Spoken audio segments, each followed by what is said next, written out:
Welcome everyone to another Spiritual Science Loft Talk. This is the second in our series on spiritual evolution, and tonight is called The Campaign for Consciousness, from sentient life to epochal civilizations to future challenges. You can tell I like nice big titles. There's a lot to cover here. Yeah, lots to cover. Indeed, indeed. Well, there's a lot in the titles, so I mean, you can just take the title home and ponder that if you want. And you might have noticed I changed the name of the group on Facebook. It is been now made Spiritual Science as Social Activism and Self-Initiation. Yeah. So how does that work? The self-initiation part I felt was important to add to the end there, because when a person begins to work with spiritual science, new concepts, new perceptions, it changes the way that you are and changes the way you engage with the world. So through this self-activation, or initiation, as you will, modern initiation, no longer in the temples or at the sacrificial altars, but in day-to-day life, we activate ourselves, and then that's social activism. That is activating society in a new way. Because we are society, right? Yeah. So, as within, so without. So I thought the social activism needed to be balanced with the self-initiation. And that's really where it begins. And I'm very passionate about this, very excited about this, as you know. Not because this is necessarily something new that I'm inventing, although it's coming through me and you in a new way. But this ball of warmth has been rolling for quite some time. As you know, I refer a lot to the work of Rudolf Steiner, who is considered one of the fathers of modern spiritual science, who lived 100 years ago. And you could even look back further to some of the grandfathers and grandmothers of modern social science, spiritual science. Rudolf Steiner himself often referred to Goethe, Wolfgang von Goethe, the great German luminary, who was part of the Romantic era. And the Romantic era, you know, from 1700s, 1800s, was really kind of a response to the growing scientific age, which, you know, was picking up steam from the Renaissance into the Industrial Revolution, and there was really a growing mechanical view of the world. And so the Romantics were, through their writing, poetry, and even their approach to science, as Goethe was as much a scientist as he was a literary figure, to keep the imagination alive in our connection to knowledge and the natural realm.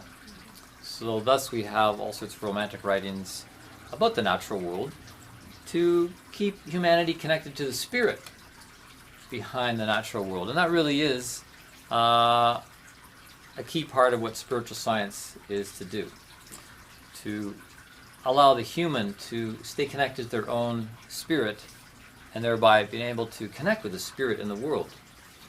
Because if we think the world is a mechanical, purely mechanical, physical thing, then because we live in the world, we're going to think that we're just purely mechanical, physical things. So, yes, the spiritual science as social activism and self-initiation. I really feel passionate about it because I think it's one of the most important things to be engaging with and working with. And because, you know, science hasn't really necessarily given us all the answers. It sometimes seems like that. And I'm reminded of a talk I went to about 5-6 years ago with someone here in Toronto who was putting on a workshop called A to Z on enlightenment. In a nutshell, eh? Yeah. So I thought, okay, I'll bite. I went to it, and he got up and he started talking about how science had pretty much figured it out in our time, and just had to kind of fill in a few dots here and there to flesh out the picture of what's going on. And I stood up and I said, excuse me, you're a spiritual teacher here in the city and you're telling people that science has pretty much got it all figured out for us? No, there's way more to discover. There's way more mystery still there. There's so much more for us to unpack of ourselves to be able to understand what's out there. And I just got up and left. Yeah. So I only got to the A of enlightenment. Got to Z, so. Z's when you fall asleep. Yeah, Z's when you fall asleep. Well, I'd rather leave than fall asleep or sit there and fume. Yeah. So anyhow, people are seeking and people are trying to find answers, and that's what science is. Science really comes from the Latin word to know. And so anyone who's a seeker, seeking to know, is a scientist. So we're all scientists here, and because we do acknowledge that there is a spiritual aspect to life to connect with, then we, by virtue of that, are spiritual scientists. Now, one of the big questions that has perplexed science for quite some time, and they still have not answered, is how can life arise from lifelessness? And the answer is, it can't. That got big? It can't. No? Okay. Something that's dead cannot give birth to something alive. Something that is lifeless cannot beget life. I mean, science sees that and acknowledges that, and that's why they can't explain how we have life in a seemingly lifeless universe that is just really molecules and bodies and orbs governed by a physical law of gravity. So now what dead material can do is lay something of a foundation, such as compost does. I mean, compost is not really dead, but it is made up of material that has died, and it acts as the foundation or bed for something with potential life to be planted and become kinetic life. This is analogous to how a child is born of something that has gone before it. And this is leading up to this picture that I was presenting at the last talk on spiritual evolution, about how the life that we experience and the world and the universe that we experience is something that's been begotten by beings, spiritual beings, living beings that have gone before. And one could say that what we experience in the physical realm is something of the off-castings of these spiritual beings, which I'll refer to as the hierarchical beings that Rudolf Steiner speaks about in many different places, including this book here, the spiritual hierarchies and the physical world, and that it is through their work and their evolution and their going before us on the evolutionary ladder that we have what seems like just dead material, but it's really the condensing of spiritual substance that has been given, begotten, in some ways you could say offered and sacrificed to build up the substance that we now have and live with, including what you're sitting on.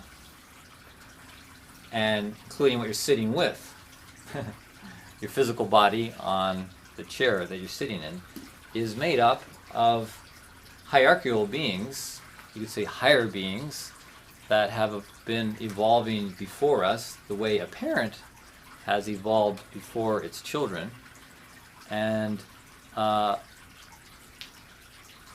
we are in some ways the descendants of that. So when we look at life, what is one of the simplest and most emblematic representatives of life in our natural world? Blood. Okay, well, how's that? I mean, blood, that's, you want to elaborate on that? You know, the creative life force energy, the current gushing through all living matter. If you want to, take it down to the plant level, they've got their own process going on. But the thing that is coursing through us all, keeping us sustained. Yes, yes, very nice, very nice. Yes, and that, I was looking for something simple, but that's actually shooting for the highest thing, really. The blood, no, and we'll look at that, really, the blood that courses within humans and warm-blooded animals. The blood, the warmth, really is something very special in how it does carry a connection to the consciousness that is coming. But I was looking for something simpler, which you also mentioned, with the plant kingdom, that do have their own form of blood or fluid in that of the water that they drink up from the earth, the sap, the water that carries the minerals from the mineral kingdom, with which they build themselves. So, yeah, I like to think of plants as a great contemplative emblem to look at as a symbol of life, because within the stages and growth of a plant, we see a plan that's also in the planet. Plant, plan, planet. I'm going to do a talk on this in the spring when we really look at reading the book of nature as a form of spiritual development. But yeah, the simple plant really is something that represents life. Yes? Well, at the same time, it's got to have what the Easterns call chi, or the life force, or what we might call spirit. Yes, the life force. Because Yep. it's alive, it's not dead, Mm-hmm. and it's got the fluid, and we've got the blood, and the animals have it too. And animals aren't stupid. People in the past have looked down on animals, but they're quite intelligent. I mean, they're loving, kind, they know how to have families, raise them. I mean, Yes, yes. Yeah, we look at animals, and I've started watching some nature documentaries online, and it's amazing. Just, yeah, what's in the patterns and the instincts, not bred, but that are inherent within animals. Let us reflect on that as a statement to how much we as humans must contain within ourselves. Yes. I just want to add to that thing in the whisper that is the bacteria, Mm-hmm. and just how you look down on animals and we look down on plants, but then it's bacteria, which is really arguably the core of all other life forms, Yes. and holds, I mean, there's more bacteria in us than there is us, Yes. and they interact with their environment intelligently, they have communities, And hopefully it's friendly bacteria. yeah. And that extends all the way down to their DNA. Yes. It's this amazing, complex web. But the plant is I want to stick with that as our contemplation in this moment, because it tells us so much. The plant has a plan about the planet. And we can think of the plant as a microcosm of the macrocosm. And when I say the macrocosm of the planet, really we need to extend that to include the solar system, because we are in a holistic system of the solar system. We're not definite on how many planets are in the solar system, and that's kind of exciting, but there is a totality about the planets that are working and revolving around the gravitational center of the sun. Patterns in the sky producing patterns on the planet, Earth. As above, so below. Macrocosm, microcosm. And looking further at a plant as a representative of life, it goes through stages of growth. Okay? So that's part of what life is. It's stages of growth. You know, you take a seed and you put it into a particular environment with bacteria and all the elements and so forth. It germinates, it roots, the stalk stage, the leaf stage, the calyx stage, the blossom stage, the pollination stage, the reproduction stage, where it casts more seeds to continue life. So I refer to that because we were looking last time at the stages of growth for our solar system, and deferring to Rudolf Steiner again in works like his Outline of Esoteric Science, he talks about the stages or the incarnations of the Earth. And like a plant, the planet has stages, and there's going to be 7 major stages or reincarnations of Earth. And I won't go over the details, and I mean there's the esoteric names for these, ancient Saturn stage being the first one, ancient Sun, ancient Moon. We're in the Earth stage. We're in the 4 of 7 major cycles that are going to take place in the evolution, the spiritual evolution, that's going to eventually come to a bloom. You might think of it as a bloom of consciousness. That's the end of game. We're in the middle, so we're waking up. We're rapidly developing consciousness, and we need to employ that consciousness in order to move forward into the next stages to come, because there's 3 more stages after that, and within each major stage there's 7 sub-stages, and then there's sub-stages of that, and so forth. And between the stages, as I mentioned last time, there are these manvantaras, manifestations, this blooming out, as it did in the first stage, ancient Saturn, which began with just a form of warmth.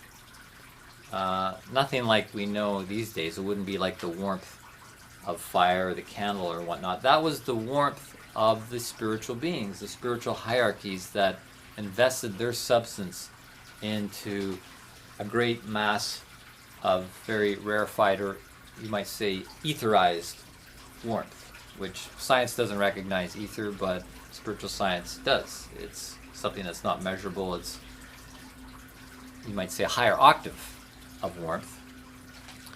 And during that ancient Saturn Manvantara, the spiritual hierarchy worked on the first seeds of the human being. They were like warmth seeds or warmth globules, and certain foundation was laid down that would not be measurable by modern science because there was no density to it.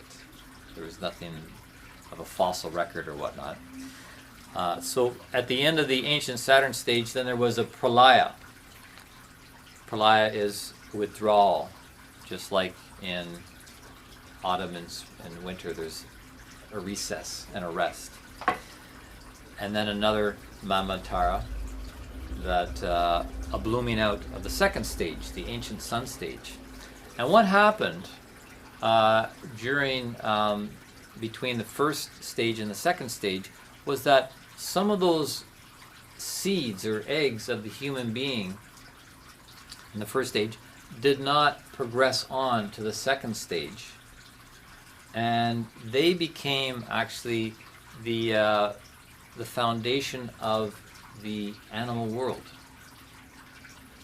You could say it was humans that didn't progress into the second stage, then began something of a descent that became the animal kingdom, and that laid something of a foundation for us to rest upon, as we do. We rest upon the animal world. And then, just to move ahead quickly here, from the second stage to the third stage, there was some of those forms that didn't graduate, which laid the foundation for the plant world. And then in the fourth stage, there was some of those that didn't graduate, and that became the foundation of the mineral world. So what I'm actually saying is that humans came first, before animals, before plants, and before the mineral world. And that sounds counterintuitive to science, but humans are the 10th hierarchy of the spiritual hierarchies, the ones above us that have evolved before us, and they have been working on creating the 10th hierarchy.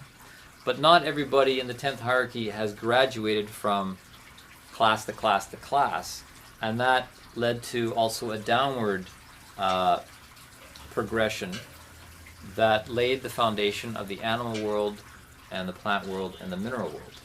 So they are parts of us. When we look at animals, we look at plants and the mineral world, that is, in a sense, the off-castings, life that beget lower forms of life in the spiritual evolution. For a sec. Yes? If we came first, what did we eat? If there were no plants and no animals? Well, we weren't anything the way we are now. We were actually of a different substance, existing off of the higher substance. The higher substance of the spiritual beings above us is what made us up, what fed us and maintained us. And it's only through this progression of earth incarnations that we develop lower forms of ourselves, and the hierarchy moves downward. So in a way now there's an 11th, 12th, and 13th hierarchy that are I like to use the word accretions and excretions. We are a accretion. Creation is made up of accretions and excretions, and so we are a accretion of the higher substance of the spiritual beings. But at the same time, we have excreted certain parts of ourselves that weren't ready to move on, and that became these other life forms below us. Now don't worry, because it's not like we're leaving them behind indefinitely, because as we move on to the next earth incarnations, the 5th and the 6th and the 7th, they're having opportunities also to evolve forward, and we are going to help them through the dependency we have on each other, humans upon animals, upon plants, upon minerals. We are bringing each other forward in this grand scheme of evolution. I'm going to come back to that in a moment, but I wanted to reflect a bit on the different elementary states that I talked about last time, because in science they talk about the periodic table, right, and the 118 elements. But in the classic tradition, particularly the Greek schools, they talked about the 4 elements, or sometimes they talked about the 5th element of ether. But in terms of something we can observe scientifically, we know there are 4 different elemental states of solid, liquid, gas, and warmth, fire, the 4 elements. And so if I take something that's solid, like this book, and I let it go, where does it go? Gravity pulls it down. Okay, it goes down. Yes, and we have this thing we call gravity. So, boom, yes, a solid goes down when it's let go and given to its own accord. Now, if I were to take something liquid, I've got a tray here, and my my favorite Wizard of Oz glass with a scarecrow on it, or I sometimes call him the Square Crow. And I take that liquid. How does it behave? It flows down. It, Gravity pulls it down. it flows down. It dissipates. No form. Yeah, it doesn't have the same form, does it? Because it's a liquid. So Whatever holds it. it's some of the drops. It's separated out. What I poured out of the glass is separated out into different rivers and whatnot. But by the same virtue of its nature, if I move it around, it'll also come together and coagulate. So it's much easier to separate something that's liquid out than it is something like this book. I'd have to tear the pages apart. I'd have to use some force to break up the matter of that book. But with this liquid, it breaks up as it's coming out of the glass, and it separates, but it also coagulates. But it does flow down. It does flow down the same as the solid object. However, what would happen if I heated this water up in a pot? Turns to steam or gets hot. It would get hot because I apply heat to it. And you get steam coming off, which is another altered state. It would alter its state, and it would also alter the direction it goes in, doesn't it? Yeah, instead of going down, it would flow up.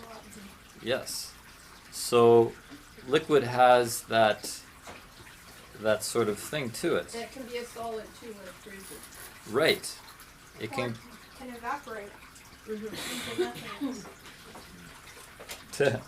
Well, it would evaporate, and I'm glad you brought that up because it would evaporate up, and it would coagulate with other water or liquid that's evaporated up, and it would accumulate up there into cumulus clouds until the density of the cloud then became closer to solid, and then instead of going up, it would come back down, and we call that rain.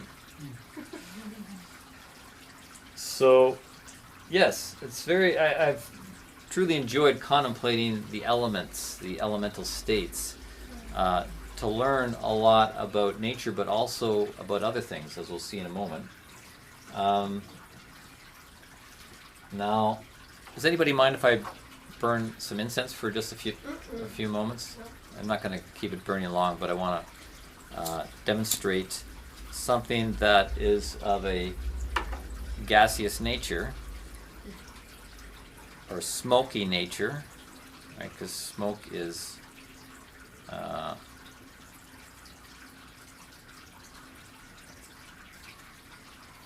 right. So what's happening with something that's gaseous, as they say?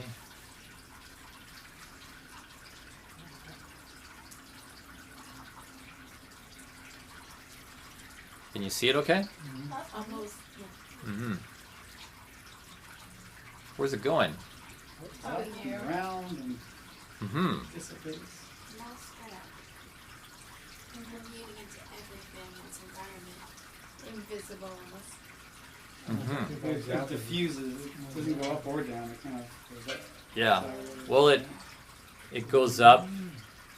Initially, it's going up. You know, so it's the opposite of the water and the book. It's going up quickly at first, and then it slows down. And it doesn't coagulate. It's not coagulating the way the water did on the tray. It's dissipating. It's doing the opposite. So we've kind of crossed the threshold between solid and liquid, where this smoke is going up and expanding out. It's a different state or a different matter that you're dealing with, so it can't be like water. It has to be like itself, if you know what I mean. So Yeah, that it's burning and it's going up. it has to be itself. Yeah. Yeah, it has a completely different personality, you might say. There's a different behavioral personality going on here than the other two elements, the other two elemental states. Yeah, there's something of an instinct, you might say. You know, just like an animal would run from fire, this thing runs from the fire too. And it's all it can do. It just dissipates and goes up. It's all it can do. Yeah. Now, if the environment was different, where we changed the temperature, you know that temperature has an effect on the elements, as someone mentioned. You know, if you froze water, it would become solid. So, if we change the temperature here, yeah, the density would change with the smoke as well, and it would probably not float so high. It might even start to descend. So there's one element left, and that is the fire that we used in igniting this. And see if I can light it again. Now, if I want to light it, whoa!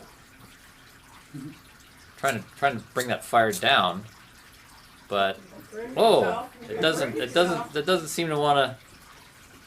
Doesn't seem to want to point down. No matter what direction I turn the incense, it just, what's it want to do? Go up. Can make itself bigger. Yeah. It really expands, just even more than that smoke did. It just wants to take over, in a way.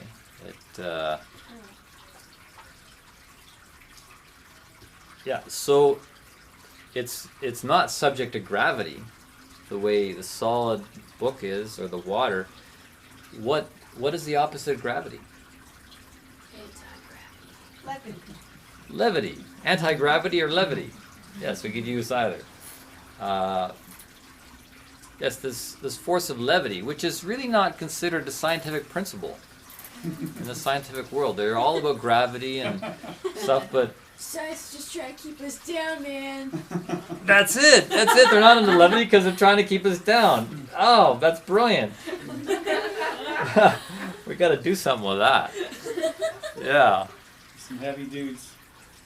Yeah, it's the anti-gravity campaign, you know, to support the against this war on consciousness. Ignite my fires. So, yeah, we see these forces in the physical world of gravity and levity through the behavior of these four elements: solid, liquid, gas, and fire. And when I was explaining the stages of spiritual evolution last time, it was that progression that has brought us to this dense solid form.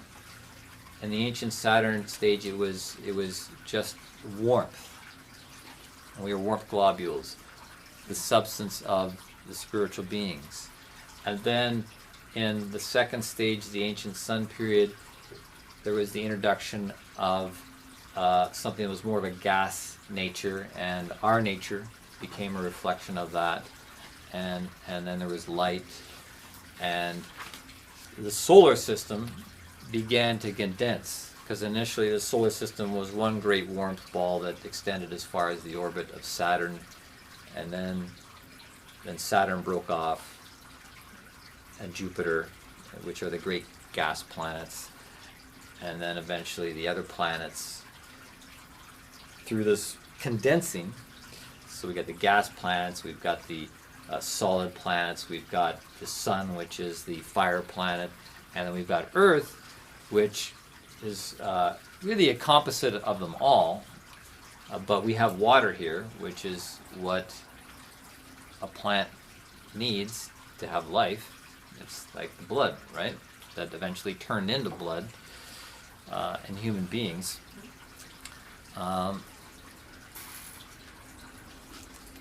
Sorry, we're at 4 of 7.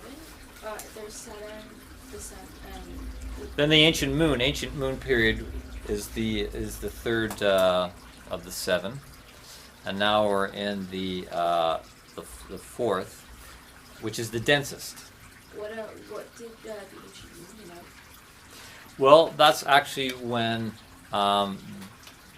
there was a separation between the bodies of the original form of Earth and the moon. The moon and the Earth separated. In the previous stage, the ancient sun stage, that's when the sun became its own entity. And I just want to insert here very briefly, we talk about these orbs, these bodies in space, but they are outer reflections of inner spaces, spiritual states of being, if you will.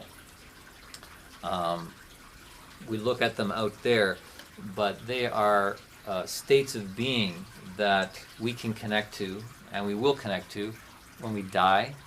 We connect with these the characteristics, the characters of these different planetary orbs, and when we're about to incarnate again, we also pass through what you might call the halls of the different planetary spheres. So what we see out there with our senses are kind of like bookmarks of spiritual states of being that are spiritual beings. They are spiritual beings. And our connection to them is as with spiritual beings that are going before us and also evolving. And I'll further mention that their evolution depends largely upon our evolution, right? Because we're all connected from the highest of the hierarchies right down, just as we see the dependency that humans have on animals and plants and the mineral kingdom, all the way up the scale. It's a beautiful, beautiful connection, and I forgot to bring that book out, but I'm reading a book called The Human as the Symphony of the Cosmic Word. And we hold a particularly important position within this hierarchy of things, because even though these hierarchies above us have evolved before us, they were evolving under different conditions than we've got here today. This is unique what we've got here today. They were evolving under different conditions, and so they didn't have the opportunity yet to evolve some of the capacities that we can be evolving now, particularly freedom of will. So there's even a slight envy, you might say, of the position that humans have in this time and space, because the conditions are such that we can develop freedom of will and love, to love out of freedom of will. And this is very important to work on. The previous stage, the ancient moon stage, Rudolf Steiner said that was the sphere of wisdom. Through the interaction of spiritual beings and all the elemental forces and whatnot, it was the development of wisdom. And we are the beneficiaries of all that work. that happen then, because you look into the natural realm and it is nothing but wisdom. It is just a symphony of wisdom in the principles and the fabric of this world. And as we interact with the world, as spiritual beings, we're not supposed to disengage from the world. We should be going into the density of the world and interacting with its wisdom and learning through reflective consciousness about ourselves and what we can do, and in particular about developing free will love. Steiner says this is the cosmos of love that we're in right now. It sounds very hippie, which I don't think it was very hippie. It was kind of a German intellectual, but I like it when I read that, it's the cosmos of love that we're in right now. Well, they kind of got there without having to read Steiner, okay? The hippies? Yeah, some in the past did do that, okay? Mm-hmm. There are other ways of arriving there. There's different paths up the mountain, so to speak. Well, it's about interacting with the wisdom of the world. It is, in a sense, our teacher and a mirror of all the previous work that's gone on. And of course, science has nothing to offer in this perspective because it's all physical. They're just looking at matter, and trying to understand matter. And I can appreciate that. But if you're just looking down the barrel of microscopes and telescopes, you can get tunnel vision. You've got to step back and wait a sec, what else is going on? And in that regard, let's refer back to these principles of gravity and levity, because we do see there's gravity in the physical world and there is levity in the physical world, but it's not just a physical manifestation. That's just one octave of it. Think about your own soul and spirit and how you experience those sorts of things within yourself. For example,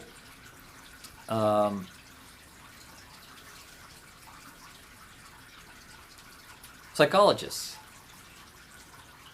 deal with something called bipolar syndrome, sometimes referred to as manic depressive. What is that but extreme fluctuations within your mood from something that's manic or very elated and euphoric and optimistic to the opposite extreme where you're depressed and pessimistic and down. So there's this levity and this gravity also on the level of psychology, or you could say your soul, because psychology comes from the word psyche. It's about dealing with the soul of a human being. So yeah, this levity and gravity manifests on that level. What if somebody comes along and says, you just won the lottery? Whoa, you're gonna go up into levity. Well, is that just brain chemistry taking place when you feel your mood move into levity? Is that just brain chemistry? Is it just a physical reaction to some words? That's what science will say. You see possibility in that moment. Pardon me? You see possibility in that moment. Yes. See and possibility. Those are really spiritual words. It's not just about a mechanical chemical reaction. Now we know there is chemistry that takes place. We can measure that physically, that when your mood alters, so does your chemistry. But that's not to say that that's all that's taking place. That's just a byproduct. It's a byproduct, right?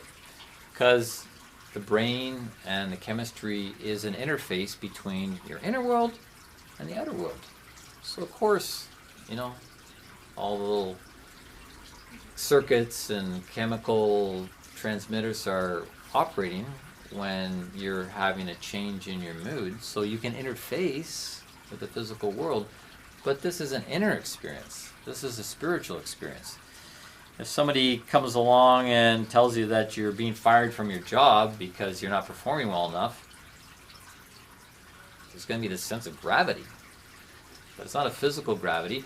You may walk around like you're being taken over by physical gravity, but it's because the soul gravity and the spirit, the spiritual gravity that's affecting your soul. So, same with meditation. If you meditate and you feel like you're connecting to something higher, and you feel lifted up and you feel like you're walking on air, is that just that you've altered your brain chemistry? That you've done just the physical thing? Or are you actually connecting with spiritual light and spiritual levity? Or say somebody comes at you in a fit of rage and they start screaming at you and throwing insults, and you feel this dark energy. Now, would that not be spiritual darkness and spiritual gravity? Yeah. So there's these different octaves that we have to appreciate and open up to in claiming back what our true nature is as a human being, and that we're not just physical and mechanical.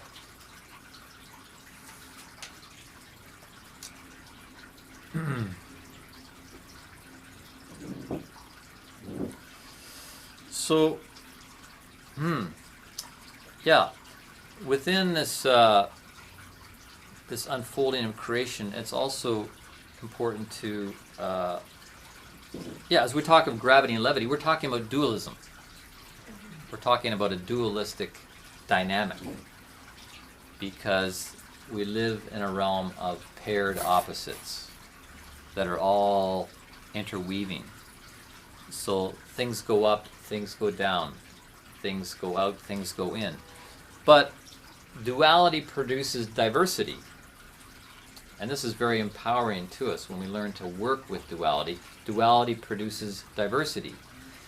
Just the same way that light and darkness produces the rainbow. A whole spectrum of possibility.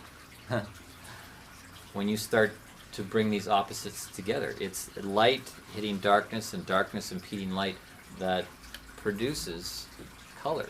That's why we live on this colorful planet. It's because it's rotating between light and dark, and it's producing color. Likewise, we talk about the ascent. We talk about the ascent of life on this planet, and scientists say, okay, well, there was matter and bacteria, and then plant life, and then animal life, and then human life. But the opposite is also happening. There is a descent. There's a descent from spirit towards matter, just as there is an ascent of matter towards spirit or consciousness. And that's why I can say that the human was here before the other life forms, because as the 10th hierarchy, there's been this descent from an elemental state of warmth into gas, into liquid, and finally into solid, with a solid body. And it's during this descent of the 10th hierarchy that produced an ascent of the animals and the plants and the minerals as a response to this descent. Why? Because in our spiritual evolution as the 10th hierarchy, we've needed increasingly more forms. We need form in order to develop consciousness. Look at the form we have now. It's very concretized. It's very individualized. There's no two people alike in this room or on the planet. So the rise of the animal form and the plant form and the mineral form is the 10th hierarchy seeking a vessel, some sort of vehicle to work in and through to develop consciousness. And how does that work? How's that working today in our lives? Because if we started off as warmth globules,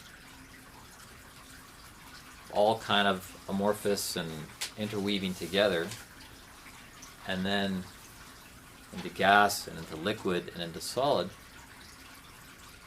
there's a bit of the separating out into our individual spirits. We're no longer just like one kind of homogeneous spirit. We're all individual spirits now. And we'll continue to individualize as spirits. So much so, as Steiner puts it, we're going to become as different from one another as one species of animal is from one another.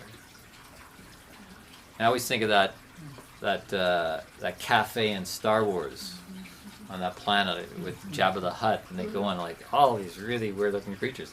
Well, we're heading in that direction.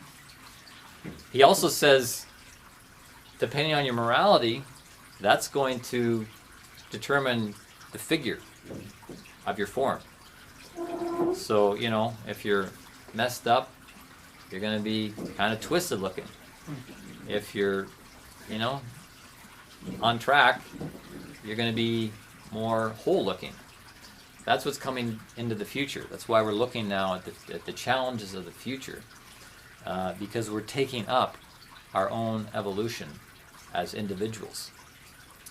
So, yeah, back to this question about why do we need form, is because, you know, if I were to bump into Laura, oh, she would say to me, oh, I'm sorry, you know, like, I'm standing here, and you should be standing there. And it's like, I am here, and you are there. So there's this I amness that's able to develop because we have distinct physical forms. It's helping the spirit to separate out. And this is I'm going to get into this in a little bit here about how we can see this in history. Let me just make sure I'm not missing any important steps here. Oh yes, and the development of the intellect has really supported this separation out, this objectiveness. The intellect allows us to be objective. Like there's me as the subject, and there's you as the object. And that is a product of intellectual development, to be able to analyze and objectify. So that's awakening our I amness. That, in a sense, is the end game that we're moving towards. And that's what science is helping us to do.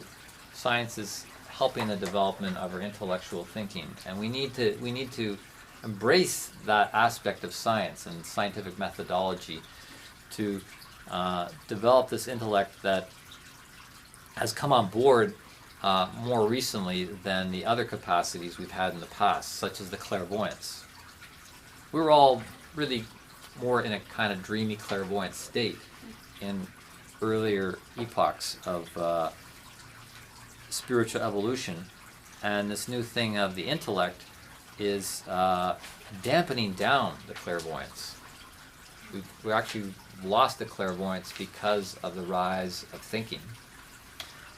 But that's a necessary stage. That's just a necessary evil, you might call, to have lost the old clairvoyance, develop this I amness, this awakening to self, and then the next step is to develop a new clairvoyance. The new clairvoyance, to do it consciously. It was something that was given to us by the spiritual hierarchies in our long ago development, and you can still see it in the indigenous peoples and the shamanic traditions and so forth, this ability to go into other dimensions through the awakened third eye, perhaps the use of psychoactive substances or trance or mediumship. But the path that's of the future, and the one that's laid out by Rudolf Steiner in his esoteric schooling, is a conscious recapturing of a new clairvoyance side by side with clear self-directed, I am awake, spiritualized thinking, and marry the two together. And unfortunately, science has gone a little too far in, helping us with objectifying things to the point where we've created a ceiling with something called scientific methodology, where it's like, well, if I can't see it or hear it or smell it, taste, touch it, and quantify it, then it doesn't exist. So there's this ceiling there that's actually cut us off from our spiritual source and isn't permitting us to have intuition or imagination or inspiration. So I call it science gone wild. Because they've stripped off. Pardon me? It would beg to differ. Yeah. They've really stripped off a part of us and left us spiritually naked. And unfortunately, that's what you get when you go for higher education these days. There's no appreciation for the spiritual powers, which I'm going to talk about at the end of this talk. But how are we doing? Do we need a little stretch and bio break at this moment? Okay, let's do that. We're at 9. We're going to come back for an exercise.